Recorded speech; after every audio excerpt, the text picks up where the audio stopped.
If you're over 60 and you're eating nuts every day because you believe they're one of the healthiest foods you can possibly eat, I need you to pause for a moment because there's a very real possibility that something you think is helping your body is quietly working against it.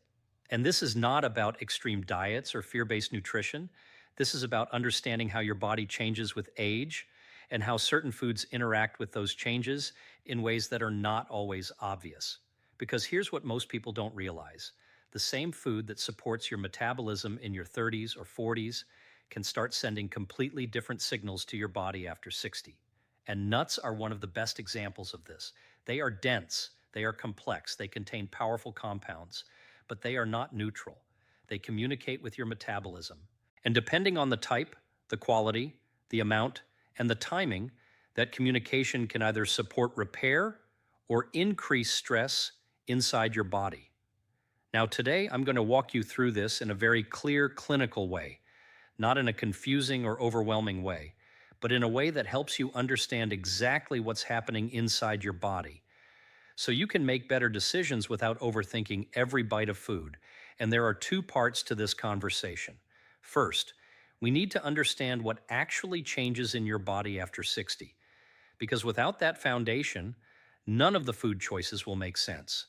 And second, we're going to look at specific nuts, which ones tend to create problems when used incorrectly, and which ones can actually support your long-term health when used strategically.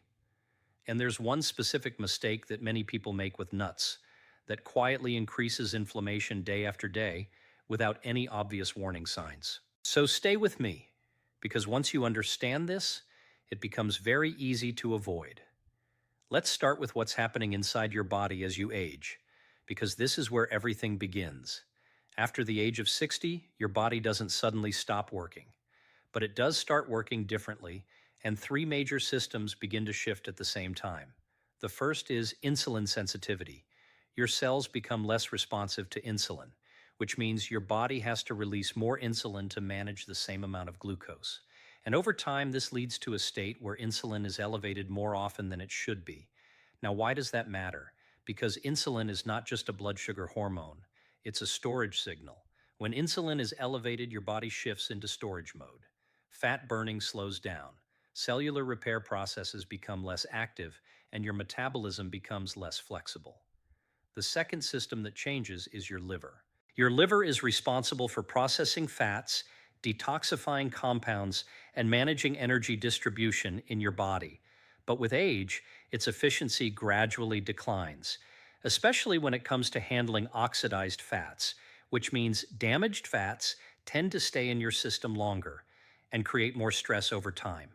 The third system is inflammation, and this is one of the most important, because after 60, the body naturally shifts toward a state of low-grade chronic inflammation. This is not the kind of inflammation you feel immediately. It's not swelling or acute pain. It's subtle, it's persistent, and it quietly affects everything. Your blood vessels become less flexible. Your joints become more sensitive. Your brain becomes more vulnerable to oxidative stress, and your metabolic system becomes less stable.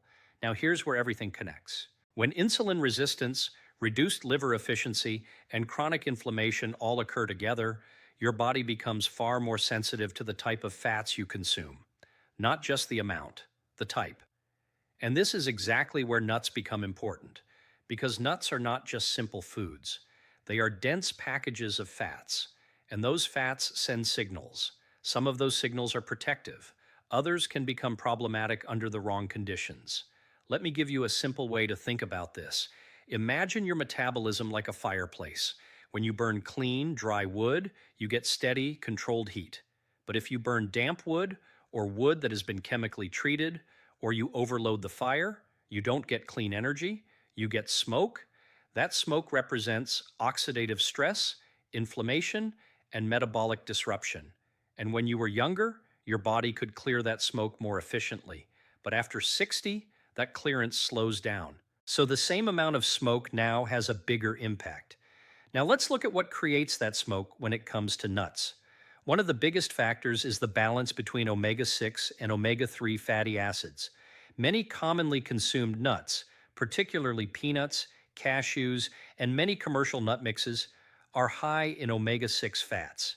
And omega-6 is not inherently harmful, but when consumed in excess, especially in an aging body, it can shift your internal environment toward inflammation. This effect becomes even stronger when the fats are oxidized. And this is where processing becomes critical, because most people are not eating raw, fresh nuts.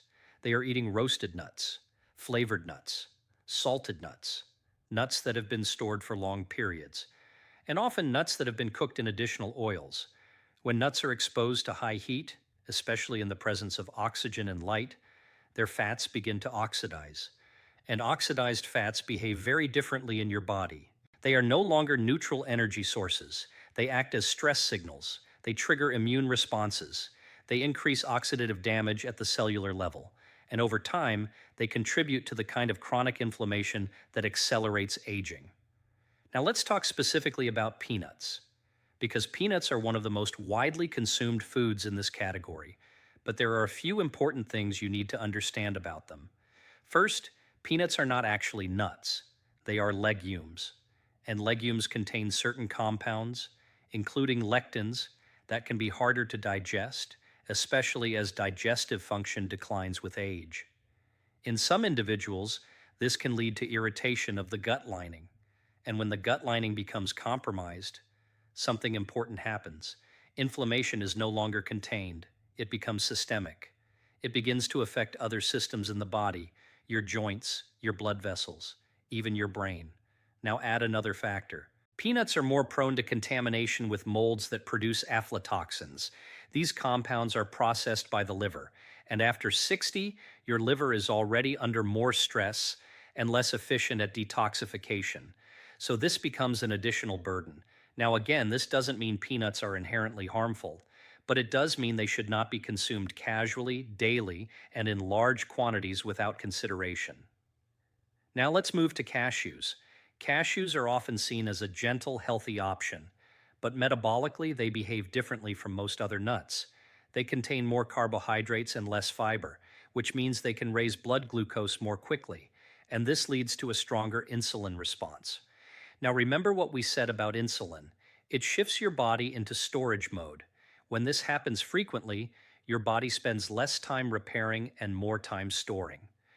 Over time, this contributes to increased fat accumulation, particularly in the abdominal area, and it reduces your metabolic flexibility, which means your body becomes less efficient at switching between burning glucose and burning fat.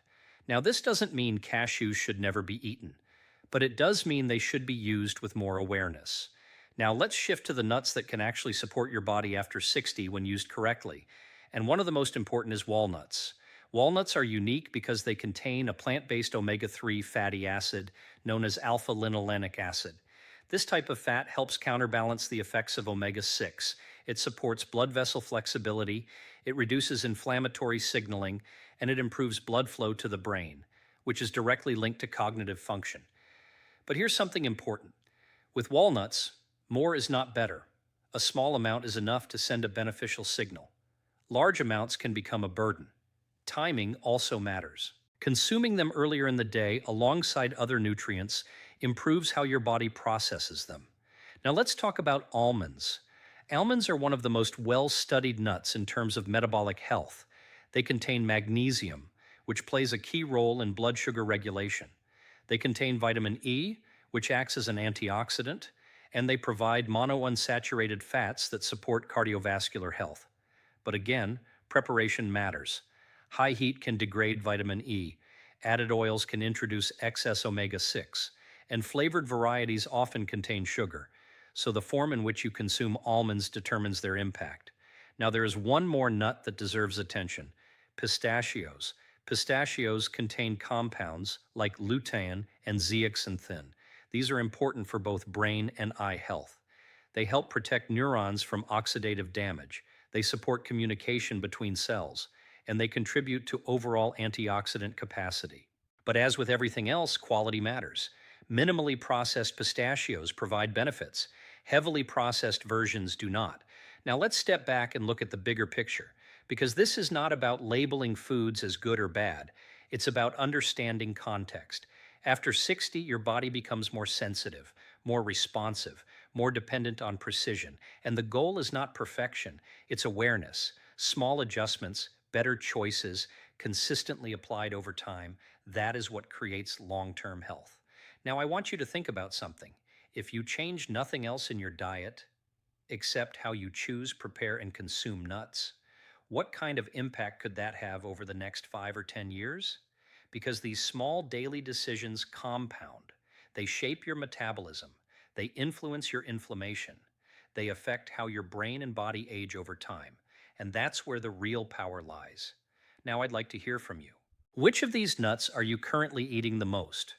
And after hearing this, do you think you might change not just what you eat, but how you eat it? Let me know in the comments.